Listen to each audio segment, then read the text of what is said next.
For this week's Field Trip Friday, we traveled to Mackinac Island. We're here for the 65th annual Lilac Festival. Let's go. Fudge, horses, the Grand Hotel, and timeless scenery. Mackinac Island is the place to be. Especially this time of year, their annual Lilac Festival brings people from all over to experience this one-of-a-kind island. The obvious mode of transportation were bikes and horses, but we decided to get a workout in. Our first destination was the classic Grand Hotel, but while en route, we got lost. On the bright side, our little detour caused us to run into some pretty cool things like the Devil's Kitchen. Due to nature taking its course, a small cave developed on the southwestern shore of Mackinac Island. It was carved during the post-glacial period by the waves of Lake Huron.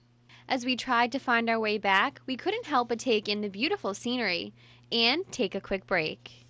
When we finally came across the Grand Hotel, we were simply amazed. The large hotel was built in 1887 and features the world's largest porch. And best of all, there were plenty of lilacs on the property surrounding the beautiful tea garden. And the Lilac Festival is one of the events on Mackinac that is kind of an island-wide event. Obviously, it ends with a parade. There's the crowning of the Lilac Queen. So when you come and visit Mackinac during the Lilac Festival, there's always something going on, some time of the day, somewhere on the island. But I would just say, if you want to come, first of all, it's one of the most beautiful and pleasantly fragrant times, unlike the not fragrant, pleasant time. With the lilacs out, it's such a pretty time to be on Mackinac. You got to understand that these aren't little lilac bushes. These are trees that are 200 years old, that are as tall as an oak tree in your backyard, with all these beautiful either purple or white flowers, and it's such a fragrant, beautiful time to come.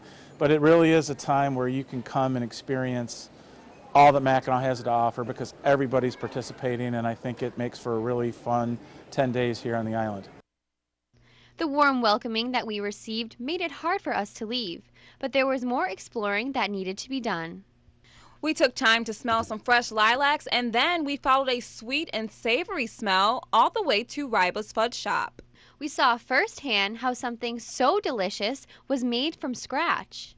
This one's maple pecan, and the next one's maple. The one we just poured is peanut butter. Wow. What's your most popular? Chocolate with no nuts. Okay. Just plain old chocolate. Can't go wrong with that, right?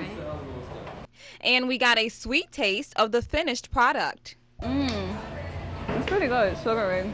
It's so good. Our favorite part about this trip was running into some locals from back home and hearing what they loved about the festival. We had a very good time. It was sweet smelling at times. Depends on what you're smelling, lilac. Or the other stuff. Wonderful. There's no other place like it in the world. And why do you say that? Because there's no other place where you can go on a road and not have a car. Oh, yeah. You know, but the unfortunate part about people coming here is they buy the fudge, they buy the t-shirts, they go on the carriage rides, they ride one loop around the island, and then they go home. What do you think that they should do with their experience They here? should go on the middle of the island and check out the inside, the interior of the island, because it's just absolutely beautiful. Our not-so-favorite part was leaving. As we headed back to the bridge, we knew that this would be a field trip to remember. As you can see, Mackinac Island is full of history and hidden gems. And if you guys haven't checked it out already, be sure to put it on your summer bucket list.